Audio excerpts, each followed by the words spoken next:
Salam.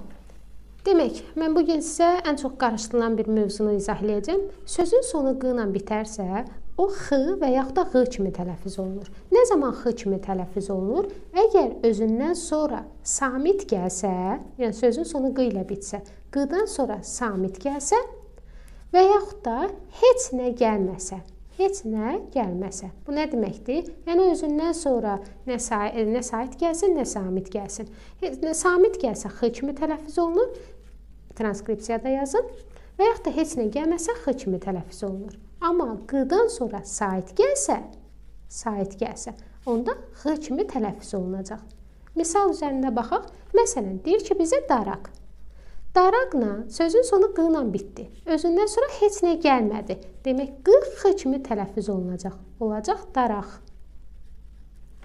Və yaxud samit gəlsə, yenə də q x kimi tələffüz olunacaq. Tutaq ki, yazaq bulaq, bulaqlar belə yazaq. Sözün sonu q ilə bitdi. Özündən sonra samit gəldi. Deməli, q x kimi tələffüz olunacaq. Olacaq bulaqlar. Burada samitlə gələn şəkilçi gəldi. Fərqi yoxdur. Samitlə gələn söz də gələndə q x kimi tələffüz olunacaq. Misal yazın. Buradan yazaq. Bulaq suyu. Sözün sonu q ilə bitdi. Özündən sonra samit gəldi. Deməli, q x kimi tələffüz olunacaq. Bulaq suyu.